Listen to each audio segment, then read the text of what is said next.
Que représente la Journée internationale des maladies rares? La Journée internationale des maladies rares est une journée qui permet de mettre en lumière les 300 millions de personnes touchées par les maladies rares à travers le monde. C'est donc aussi l'occasion pour nous de parler de la SLA et des 8000 personnes touchées en France, de sensibiliser le public à notre cause et de faire entendre nos besoins et l'urgence de nos maladies. La Journée internationale des maladies rares est essentielle car elle réunit toutes les personnes malades atteintes de maladies rares, les associations et les experts à travers le monde, quelles que soient les pathologies. Les maladies rares ont des problématiques communes, mais également des solutions communes qui peuvent être mises en place. Aujourd'hui, le 4e plan national maladies rares, qu'en est-il? Alors le 4e plan national maladies rares devrait théoriquement être mis en place en 2024.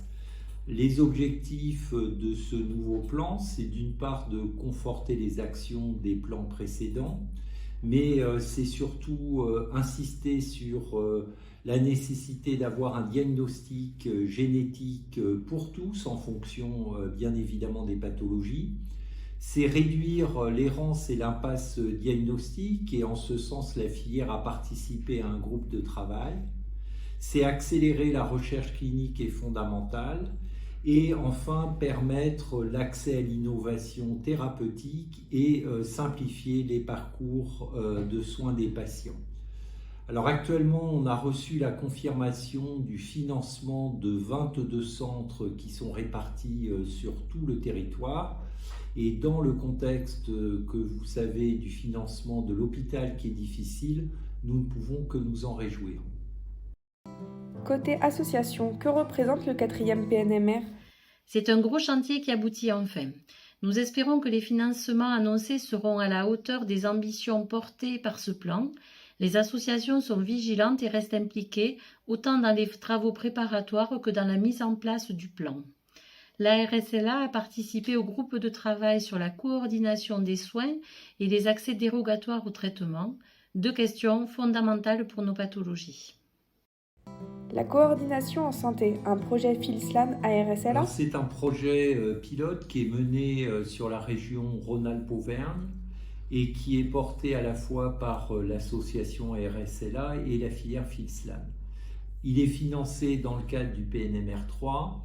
Il devrait permettre la mise en place d'un nouveau métier, les coordinateurs de santé, dont les missions sont de resserrer les liens entre les centres et le lieu de vie des patients et les acteurs de la prise en charge en ville.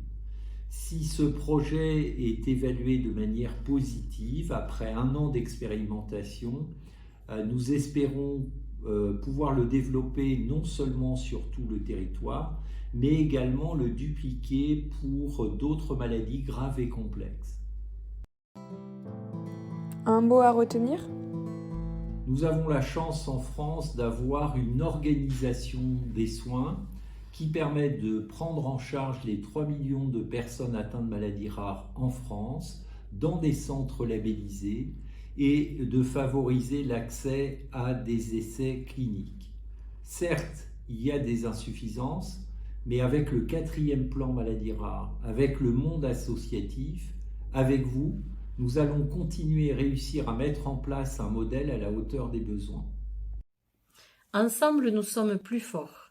Donc célébrons cette journée, apprenons des autres maladies rares, travaillons de concert et ne lâchons rien pour que demain, nous parlions enfin de guérison dans les maladies rares.